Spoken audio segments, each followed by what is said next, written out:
Halo semua, pernah nggak sih kepikiran gimana caranya mengubah melodi yang ada di kepala kamu jadi sumber penghasilan? Hari ini, kita bakal bedah bareng-bareng strateginya, gimana caranya mengubah passion musik kamu jadi sebuah profesi yang benar-benar menghasilkan, berdasarkan sebuah artikel yang menarik banget. Oke, kita mulai dari ide utamanya ya. Kutipan ini tuh intinya musik itu bisa jadi bisnis. Jadi ini bukan cuma soal seni, tapi juga tentang membangun sesuatu yang bisa bertahan lama. Nah ini dia, mindset shift pertama dan yang paling penting. Terus pertanyaannya, gimana caranya? Gimana cara mewujudkan itu semua? Mulainya dari mana? Tenang aja, sebentar lagi kita bakal kupas tuntas step by step-nya.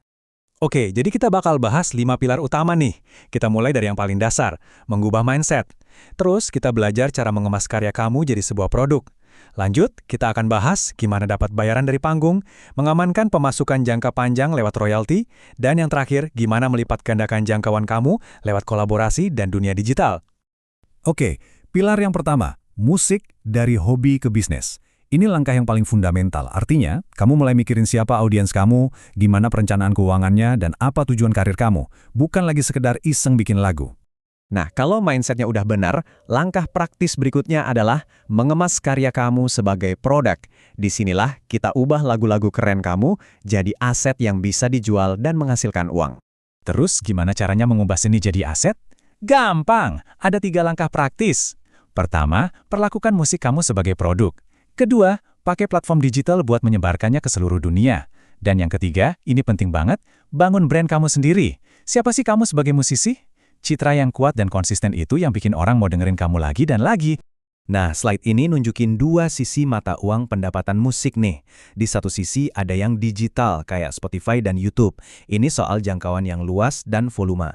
Di sisi lain jangan lupain yang fisik kayak CD, vinyl, atau merchandise. Ini bisa bikin koneksi lebih dalam sama fans dan keuntungannya lebih gede per item. Kuncinya dua-duanya bisa jalan barengan. Oke, kita lanjut ke bagian ketiga, pendapatan dari pertunjukan langsung. Bisa dibilang ini cara paling klasik dan seringkali jadi sumber pemasukan paling besar buat para musisi. Peluangnya tuh ada di mana-mana loh.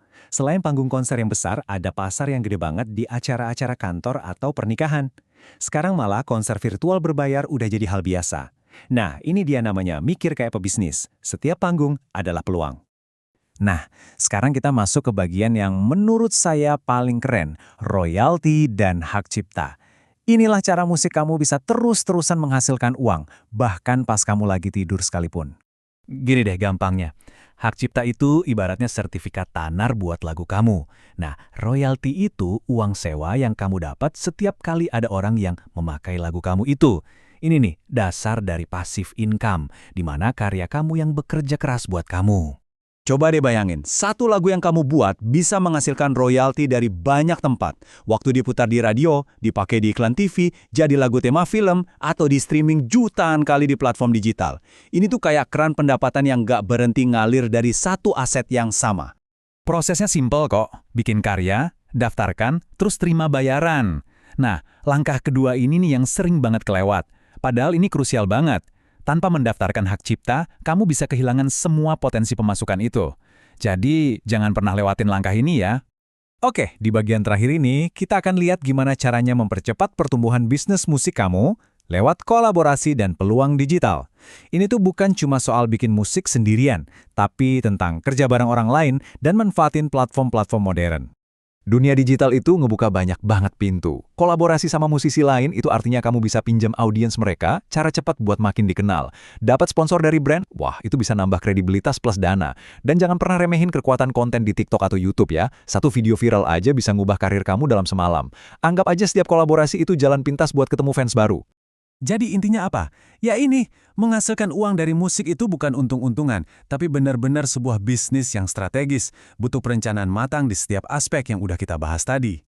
Kutipan penutup ini ngerangkum semuanya dengan pas banget. Kamu harus bisa menyimbangkan sisi seni kamu dengan pemahaman soal pasar, cara ngatur uang, dan inovasi.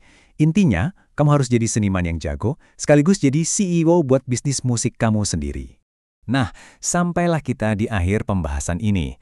Setelah kita lihat semua pilarnya, dari mindset, produk, panggung, royalti, sampai kolaborasi, pertanyaan buat kamu sekarang adalah, langkah strategis pertama apa yang bakal kamu ambil buat mengubah musikmu jadi sebuah bisnis? Terima kasih sudah menyimak.